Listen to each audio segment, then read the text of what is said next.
case manager took the phone. He said, "See, I told you. He ain't saying nothing."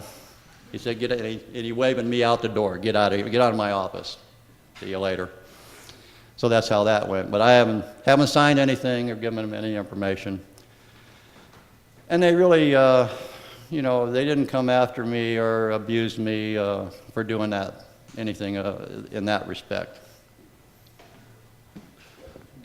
Did you meet any of the local DFW people while you were in prison that we may haven't heard from for a few years?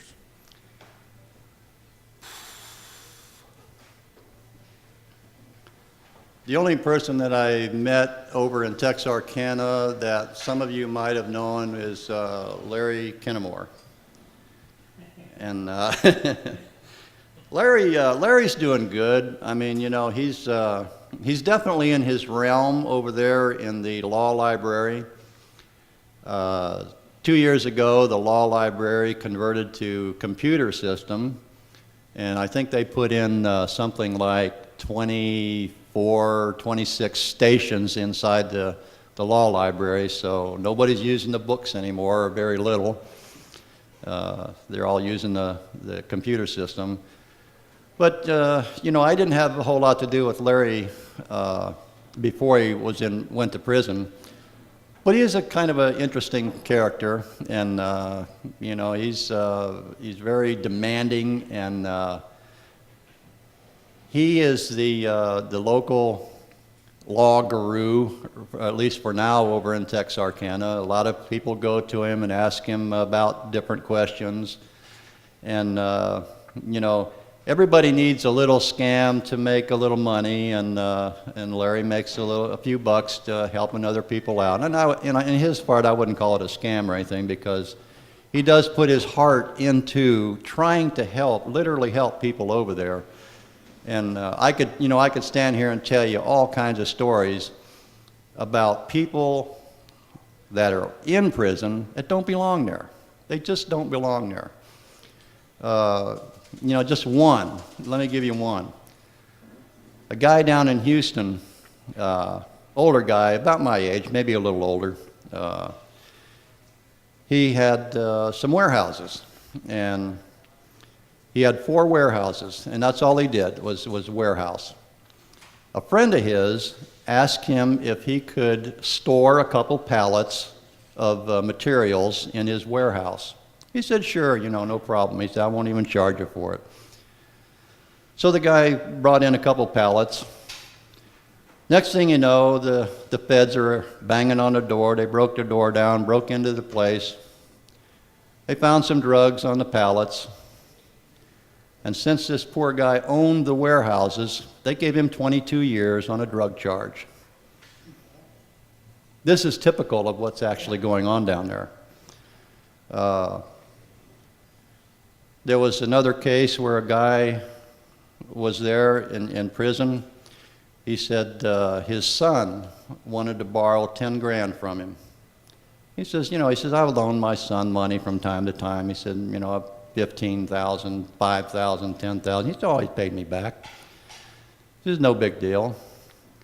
However, this time, the son bought some dope, and it was learned later that he got the money from his dad. His dad didn't have a clue what he was wanting the money for. Didn't ask him, trusted his son. And he got 18 years because he financed a drug purchase. Didn't have nothing to do with it. I run across these stories every day. Every day. 90% of the people in prison, at least in the low security like Texarkana was, just low security, they don't belong there. They didn't commit a crime.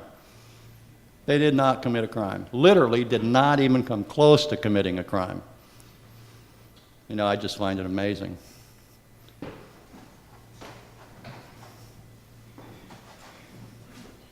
I read some of Alexander Solzhenitsyn's works. I'm vertically disadvantaged.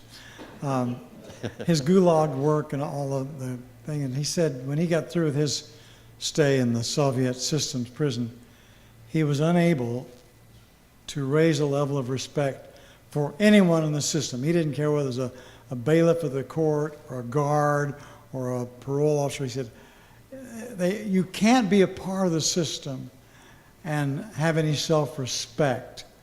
Even though you might be uninformed, you're a part of a terrible system of tyranny. And I wondered, do you share Solzhenitsyn's lack of respect for people in a criminally tyrannical system? All right, thanks. That's a good question. Spending 7 years in prison and talking to a lot of people that, of course, were there with me,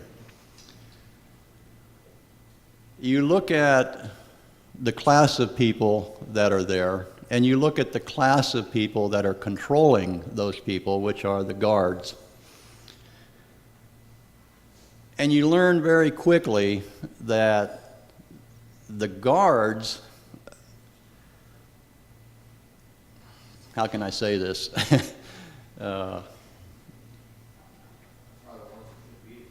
They seem to be one of two classes. One is a very minimum IQ level.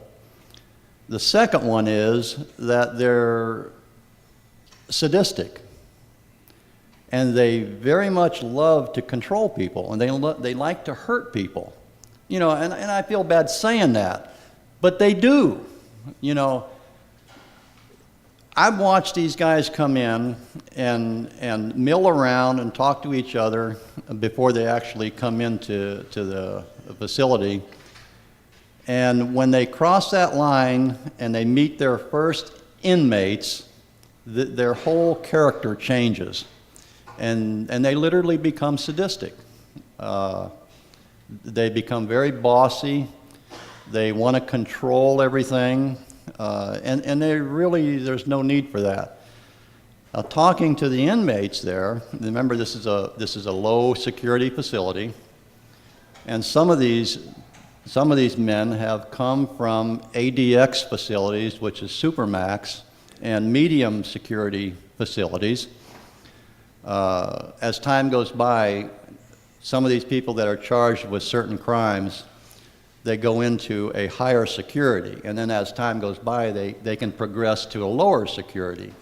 And sometimes they can even go from a supermax, which is maximum security, all the way down to a camp, which has no fences at all, okay? So they can progress to do that. But these people say that in the maximum security places, there's a high respect for each other, and the each other is the inmates and the guards. They respect each other.